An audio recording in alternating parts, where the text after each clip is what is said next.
بسم اللہ الرحمن الرحیم وقل رب زدنی علما۔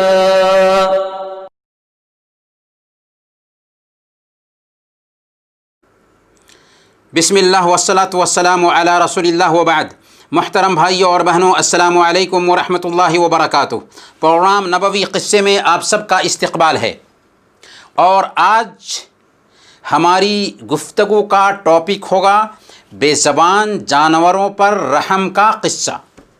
صحیح بخاری کی روایت ہے، حضرت ابو ہریرہ رضی اللہ تعالیٰ عنہ بیان کرتے ہیں کہ اللہ کے رسول صلی اللہ علیہ وسلم نے فرمایا، ایک آدمی کہیں جا رہا تھا کہ اسے سخت پیاس کا احساس ہوا۔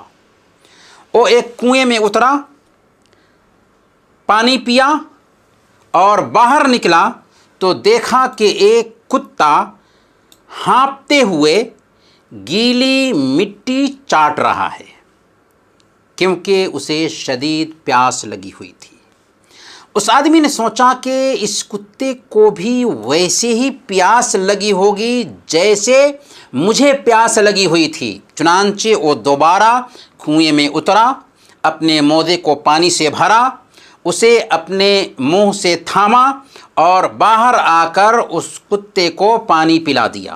اللہ تعالیٰ نے اسے اس کی اس سے نیکی کا بدلہ یہ دیا کہ اس کی مغفرت فرما دی۔ صحابہ کرام رضوان اللہ علیہم اجمعین نے عرض کیا، اے اللہ کے رسول صلی اللہ علیہ وسلم، کیا جانوروں کے ساتھ حسن معاملہ میں بھی ہمیں ثواب ملتا ہے؟ آپ صلی اللہ علیہ وسلم نے فرمایا، فی کل کبد رطبۃ اجر، ہر تر کلیجے یعنی زندہ چیز کے ساتھ اچھا معاملہ کرنے میں ثواب ہے۔ یہ صحیح بخاری کی روایت ہے۔ اور صحیح بخاری کی ایک دوسری روایت میں ایک بدکار عورت کا ذکر ہے۔ حضرت ابو ہریرہ رضی اللہ تعالیٰ عنہ روایت کرتے ہیں کہ اللہ کے نبی صلی اللہ علیہ وسلم نے ارشاد فرمایا، ایک بدکار عورت کی مغفرت کی گئی جس کا گزر ایک کتے کے پاس سے ہوا جو زمین چاٹ رہا تھا اور پیاس کی وجہ سے مرنے کے قریب تھا۔ اس نے اپنا موزہ نکالا اور اپنے دوپٹے سے باندھا اور اس کے لیے پانی نکالا اور اسے پلا دیا، تو اس کی وجہ سے اس کی مغفرت کر دی گئی۔ اللہ کے رسول صلی اللہ علیہ وسلم نے جہاں جانوروں کا خیال رکھنے اور ان کے ساتھ حسن سلوک کرنے کا بڑا اجر بیان کیا ہے، وہیں جانوروں پر ظلم کرنے کی بھی سخت وعید بیان کی ہے۔ ایک عورت صرف اس بنیاد پر جہنم میں جاتی ہے کہ اس نے ایک بلی کو باندھ کر مار دیا تھا۔ چنانچہ اللہ کے نبی صلی اللہ علیہ وسلم نے صحابہ کرام کو اس قبیل کا ایک واقعہ سنایا۔ صحیح بخاری اور صحیح مسلم کی روایت ہے، اللہ کے رسول صلی اللہ علیہ وسلم نے ارشاد فرمایا، دخلت امرأۃ النار فی ہرۃ ربطتها فلم تطعمها ولم تدعها تأکل من خشاش الارض۔ ایک عورت جہنم میں صرف اس لیے داخل ہوئی کہ وہ بلی کو باندھ کر رکھتی تھی، نہ کھلاتی نہ پلاتی اور نہ اس کو چھوڑ دیتی کہ چر چگ کر کے جی لے۔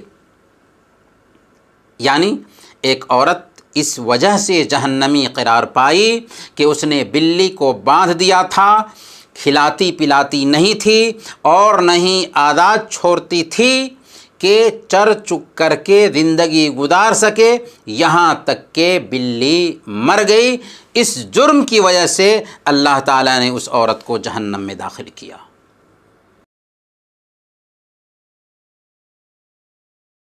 محترم ناظرین، ان قصوں سے ایک طرف اللہ کے عظیم فضل و کرم کا پتہ چلتا ہے کہ وہ تھوڑے عمل پر بڑے سے بڑا ثواب عطا فرماتا ہے، کہ ایک بدکار عورت کتے کو پانی پلا دیتی ہے تو اللہ تعالیٰ اس کے گناہوں کو معاف کر کے اسے جنت میں داخل کر دیتا ہے، اور ایک بندہ پیاسے کتے کو سیراب کرنے کی وجہ سے جنت کا حقدار بن جاتا ہے، جبکہ دوسری طرف ایک عورت بلی کو باندھ کر مار دیتی ہے تو وہ جہنم کا اعلی کار بنتی ہے۔ اس سے پتہ یہ چلا کہ اسلام جانوروں کے ساتھ بھی بے انتہا رحم و کرم کا حکم دیتا ہے۔ اسلام نے جانوروں کو لڑانے، بے جا پریشان کرنے اور انہیں بے مقصد نشانہ بنانے سے بھی منع کیا۔ صحیح مسلم کی روایت ہے، اللہ کے نبی صلی اللہ علیہ وسلم نے ارشاد فرمایا، لا تتخذوا شیئا فیہ الروح غرضا، کہ جس چیز میں جان ہے اسے نشانہ مت بناؤ۔ اور سنن ابی داؤد کی روایت ہے، حضرت عبداللہ بن مسعود رضی اللہ تعالیٰ عنہ بیان کرتے ہیں کہ ایک مرتبہ ہم لوگ اللہ کے نبی صلی اللہ علیہ وسلم کے ساتھ ایک سفر میں تھے۔ جب ایک موقع پر آپ صلی اللہ علیہ وسلم قضائے حاجت کے لیے کہیں تشریف لے گئے تو ہم نے ایک چڑیا کو دیکھا جس کے ساتھ 2 بچے تھے۔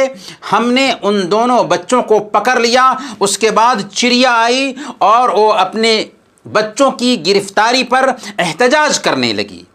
جب نبی پاک صلی اللہ علیہ وسلم تشریف لائے تو آپ نے فرمایا، من فجع هذه بولدها رد ولدها الیها، کس نے اس کے بچوں کو پکڑ کر اس کو پریشان کیا ہے، اس کے بچے کو واپس کر دو۔ پھر آپ صلی اللہ علیہ وسلم نے چیونٹی کی ایک بستی دیکھی جسے ہم لوگوں نے جلا دیا تھا۔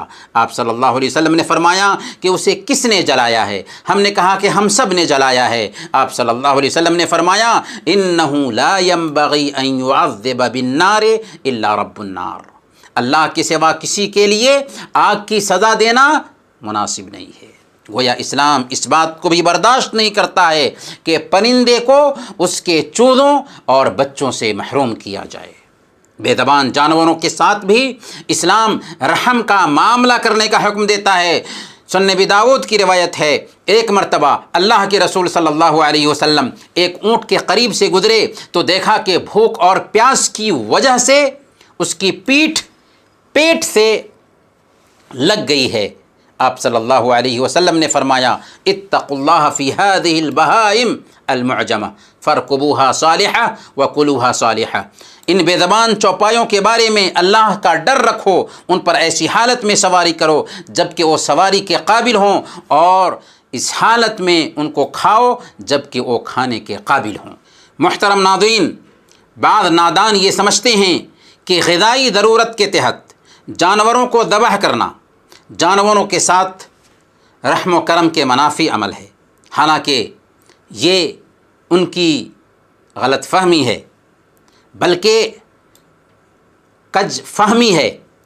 جانور انسان کے تابع ہیں، ان کو تکلیف پہنچائے بغیر انہیں استعمال کرنے کی اجازت ہے، گنجائش ہے، کیونکہ خود ان جانوروں کو پیدا کرنے والے رب نے انہیں کھانے کے لیے ذبح کرنے کی اجازت دی ہے۔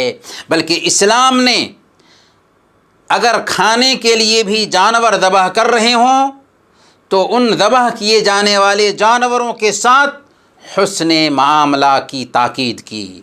چنانچہ سنن ترمذی کی روایت ہے، اللہ کے نبی صلی اللہ علیہ وسلم نے ارشاد فرمایا، جب تم ذبح کرو تو اچھے طریقے سے ذبح کرو، اپنی چھری کو تیز کر لو اور جانور کو آرام پہنچاؤ۔ محترم بھائیوں اور دینی بہنوں، جانوروں کے ساتھ حسن معاملہ سے متعلق ان قصوں میں ضمناً انسانوں پر احسان کرنے کی بھی ترغیب پائی جاتی ہے کہ ہمیں چاہیے کہ انسانوں پر بھی احسان کریں، کیونکہ اگر کتے کو سیراب کرنے پر کسی انسان کی مغفرت ہو سکتی ہے تو پھر کسی انسان اور مسلمان کو سیراب کرنے کا اجر و ثواب تو اور زیادہ ہوگا۔ آج دنیا والے جانوروں کے حقوق کی تو بات کرتے ہیں لیکن انسانوں کا خون بہانے میں کوئی دریغ نہیں کرتے۔ الٹی سمجھ کسی کو بھی ایسی خدا نہ دے آدمی کو موت پر یہ بد ادا نہ دے۔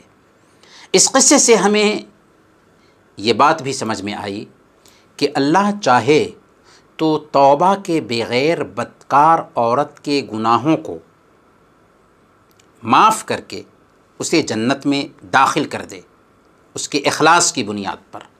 لیکن یہ بات نوٹ کیجئے کہ شرک پر مرنے والے کی معافی نہیں ہوتی، چاہے اس نے کتنی ہی نیکیاں کیوں نہ کی ہوں۔ گویا بدکار عورت شرک کرنے والی نہیں تھی۔